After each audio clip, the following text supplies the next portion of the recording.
అలాంటి స్పేసెస్ కానీ నువ్వు ఊహించకపోతే అది ఇచ్చేవారు కాదు, ఆ స్పేస్ ఇవ్వకపోతే ఆయన కొట్టేవాడు కాదు. ఈ రోజున మాట్లాడుకునేవాళ్ళం కూడా.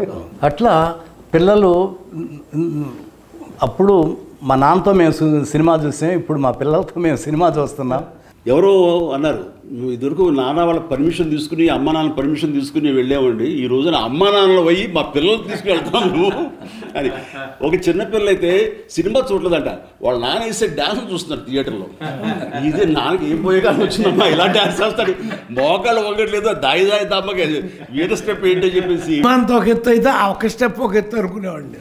వర్షం పాట క్లాసులోను ప్రతి ఒక్కడు నిన్న సీసాలు పట్టుకెళ్ళారు, వర్షం పడతారు థియేటర్లో సార్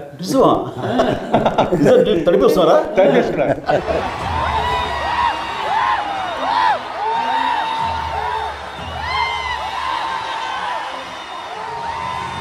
ముఖ్యంగా ఆ జడతో నా మనసు కాల్చిన జడ లేదు అనే ఎక్స్ప్రెషన్ కుదరదా? సో మీరు రాసిన దానికి జస్టిఫికేషన్ ఇవ్వాలి అంటే నేను ఆసుగా హీరో పాడేశాడు, జడ టచ్ చేద్దామంటే జడలేదు అక్కడ. ఫన్ తోటి మీరు తప్పుని సరిదిద్దారు. అక్కడ ఇంటర్వ్యూ చెప్తాను, నేను కూడా చిన్న డ్యాన్స్ మూమెంట్ గోపాల్ డాన్స్ చేశాడా? ఏంటంటే అన్న మీరు టీ షర్ట్ ఈ మధ్యలో పెట్టుకొని మాత్రం అది జీవితాన్ని జన్మకి ఒక పాట అంటారు, అలాంటిది నాకు ఆ రిథమ్. ఈ మధ్య విశ్వంబర్కి మేము బెంగళూరు వెళ్ళాం కంపోజ్కి కీరవాణి గారితో. వెళ్ళిన తర్వాత ఒక భక్తి సాంగ్ ఏదో కావాల్సి వస్తే బంబంబొల్ లాంటి సౌండింగ్, బంబంబొల్ లాంటి ఒక వైబ్రెంట్ సౌండింగ్ తోటి కావాలని విశ్వంబర్ డైరెక్టర్ బై నిసిస్టర్ పట్టుబట్టి ఇస్తానయా నీకు అని కీరవాణి గారు చెప్తాను ఇచ్చారు. రాముడు వాడు అది చూడబోతున్నాం. మనకి సౌత్కి హిందీ మార్కెట్ గేట్ ఓపెన్ చేసిన సినిమా ఇంద్ర ద టైగర్ అనే పేరుతోటి. అది ఎక్స్ట్రా ఒక మనకి ఇన్కమ్ అయిపోయింది తెలుగు సినిమాలకి. దానికి నాంది పలికింది ఇంద్ర ద టైగర్. కథ, మాటలు, పాటలు, దర్శకత్వం ఈ నాలుగింటికి 4 మార్కులు ఇస్తామండి సినిమాకి. కానీ ఈ మీ దగ్గరికి వచ్చేసరికి ఇవి మేము సగం అయితే మాకు సగం అంతే అంతే. మీ గురించి ఒక మాట చెప్తా. మీరు ఖైదీ సినిమాలో వస్తుంటారు బ్రిడ్జి మీద, ఎక్కడికి వెళ్తూనే ఉంటాడు అంటే కోటిపల్లి ఓహో అని వెళ్ళిపోతుంటాడు. కానీ మీరు షిఫ్ట్ అవుతారు, ఏంటి కొండపల్లి అక్కడికి వెళ్తున్నాడు అంటే మనసు మార్చుకున్నాం. అలా మీరు ఇండస్ట్రీకి నటుడిగా వచ్చారు, కానీ మనసు మార్చుకుని మహానటుడు అయ్యారు. ఈ సినిమాలో మెగాస్టార్ చిరంజీవి గారు హీరోనే కాదు, మేము ఫస్ట్ స్టోరీ డిస్కషన్ అయిన తర్వాత ఇంకా ఎందుకు కరెక్ట్గా రావట్లేదని దత్తు గారు నేను అన్నా మీరు రావాలి, మీరు కూర్చోవాలి, అప్పుడు కానీ పెద్ద అబ్బాయి కుదురుగా కూర్చోడు అంటే 4 రోజులు ఆయన వచ్చి, ఆయనకు అవసరం లేదు డైలాగ్, సీన్ బై సీన్ అనుకుంటా మొత్తం ఫుల్ స్క్రిప్ట్ రెడీ చేసుకున్నాం. జగదేవి వీడు అతను సుందరి నుంచి ఆయన చేసి సినిమా అన్నింటిలో నన్ను కూర్చోబెట్టాడు. అందరూ 2.5 months కూర్చున్నారు ఆయన జగదేవి సుందరికి మద్రాసులో. రాఘవేంద్ర వారిని 5-6 రోజులు మిస్ అయ్యాడు, కానీ 2.5 months ఆయన తప్పన ఇది ఎంత ఎక్స్ట్రాడినరీగా ఉంటుందో. ఫైనల్ ఇప్పుడు లెంగ్త్ ప్రాబ్లం వచ్చింది, మేము ఫస్ట్ కాపీ చూసాం, 3 hours 20 minutes వచ్చింది. 25 minutes తగ్గించాలన్న ఇది 18 నిమిషాలు 20 నిమిషాలు లేపు అవుతారు. ఇప్పుడు మేమంతా అనుకున్నాం మిమ్మల్ని ముందు కూర్చోబెట్టి మేము ఎవరో ఏం మాట్లాడకూడదు అని పర్ఫెక్ట్గా ఆ లెంగ్త్.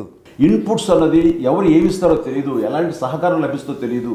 ఒక బ్రెయిన్కి 2 బ్రెయిన్లు గొప్పవి, 2కు 3 బ్రెయిన్లు ఎప్పుడు గొప్పవి. అది నమ్మినటువంటి మనిషి గొప్ప.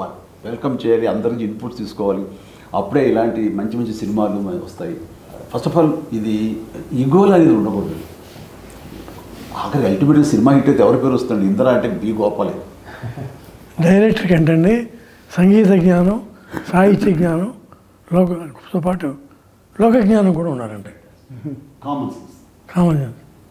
ఫస్ట్ పెద్ద ఎపిసోడ్ లక్నోలో పెట్టుకున్నాం. షౌకత్ అలీ ఖాన్ కొడతా ఉండేది, కట్టేసి కొడతా ఉంటే అక్కడ ఒరిజినల్గా అక్కడ డైలాగ్ దెబ్బలు తిని కామ్గా వెళ్ళిపోతారు, డైలాగ్ లేదు అక్కడ. అప్పుడు చిరంజీవి గారు వచ్చి గోపాల్ ఇక్కడ దెబ్బలు తిని కామ్గా వెళ్ళిపోతున్నాను, ఏదన్నా డైలాగ్ ఉంటే బాగుంటుంది, ఒకసారి గోపాలకృష్ణతో మాట్లాడదామా అన్నారు. ఆయనేమో హైదరాబాద్లో ఉన్నారు. అప్పుడు చెప్పారు గోపాలకృష్ణ గారు, చిరంజీవి గారికి ఇది ఫోన్ ఇచ్చాను, తప్పు నా వైపు ఉంది కాబట్టి తలదించుకొని ఆ డైలాగు లేకపోతే ఆ సీను గొప్పగా ఉండదు. నాకేంటంటే ఏదైనా సరే ఇది రాఘవేంద్ర గారి నేను నేర్చుకున్నది. ఎలాగంటే రాఘవేంద్ర గారు ఏదో సినిమాలో మంచి దొంగ సినిమాలో మోహన్ బాబు అలా పైన చూస్తుంటే నేను కింద నుంచి వెళ్ళాలి. అయిన తర్వాత ఫ్రేమ్ పెడుతుంటే ఆయనకి ఎక్కట్లేదు, ఎందుకంటే నేను డౌన్లో ఉండి హీరో ఆడాడు, మోహన్ బాబు క్యారెక్టర్ పైన ఉంటుంది. ఆయనకి నచ్చలేదు. బాబాయ్ నువ్వు అలా 2-3 స్టెప్స్ ఎక్కి రివర్స్ తిరుగు, తను కిందకు దిగి వస్తాను. ఎందుకు అట్లా ఇల్లాజికల్గా ఉంటుంది కదంటే, బాబాయ్ నా హీరో ఎప్పుడు టాప్, హీరోది పై చేయిగా ఉండాలి, తగ్గడానికి వీలేదు. ఓ జనం అది ఎక్స్పెక్ట్ చేస్తారా, మాస్ అలా ఉంటుందని నేను అక్కడ ఒక లెసన్ నేర్చుకున్నాను. చిరంజీవి గారి ఎంత తపన పడిపోతారో మా టెక్నీషియన్స్ చూసుకోవటం కూడా అంత బ్రహ్మాండంగా చూసుకుంటాం. చిరంజీవి గారు, సొనాలి బింద్రే వీళ్ళందరూ పెళ్ళి వీళ్ళని ఇంటికి వస్తారు తాంబూలాలు తీసుకొని. ఆ సీన్ ఏదో కరెక్ట్గా రావట్లా. ఈయనేమో వీళ్ళిద్దరు షిరిడి వెళ్ళాలి. షిరిడి వెళ్ళాలంటే చిరంజీవి గారు చూడండి, గోపాలకృష్ణ గారు కొంచెం మీరు క్యాన్సిల్ చేసుకొని ఈ సీన్ బాగా చేసి వెళ్ళొచ్చు కదంటే ఆగారు. ఆగి ఆ సీన్ ఎక్స్ట్రాడినరీగా రాశారు. దానికి చిరంజీవి గారు వెంటనే ఒక బ్రహ్మాండమైన సెల్ ఫోన్, అప్పట్లో కాస్ట్లీ సెల్ ఫోన్, అప్పట్లోనే నాకు తెలిసి 60,000 70,000 ఎంత ఎక్కువ చాలా అవుతుంది, అది తీసుకొచ్చి వెంటనే సాయంత్రానికి గిఫ్ట్ ఇచ్చారు. ఆ సీన్ యాక్ట్ చేశాడు. అసలు ఎట్లుంటుంది, డ్యాన్సులు ఎంత అద్భుతంగా చేస్తారో. ఆ కండవ వేసి కుర్చీలా వచ్చారు, 12 o'clock వచ్చారు. చూపెట్టి గోపాల్ ఎక్స్ట్రాడినరీగా ఉంది, గోపాల్ బ్రహ్మాండంగా ఉంది ఈ సీను అని వెంటనే 12:30కి చిరంజీవి గారికి ఫోన్ చేశారు. ఫోన్ చేస్తే వదినమ్మ సురేఖ్ గారు ఫోన్ చేశారు. దత్తు గారు ఏంటి ఇప్పుడు చేశారు ఏంటంటే, లేదు నేను బాస్తో మాట్లాడాలి, పడుకొని ఉన్నారు, లేదు లేపండి మాట్లాడాలన్నారు.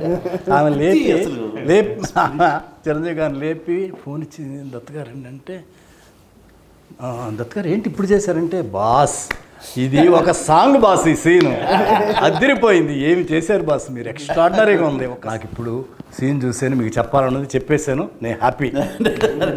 కమర్షియల్ సినిమాలకి ఈ ఇందులో ఒక నిఘంటువు, ఒక గైడ్ అండి అది అనుకోవచ్చు. అలాంటి ఇది టేకింగ్ వైజ్ కానీ కథనం కానీ డైరెక్ట్గా బి గోపాల్ కానీ కథ అందించినటువంటి మన చిన్నకృష్ణ కానీ.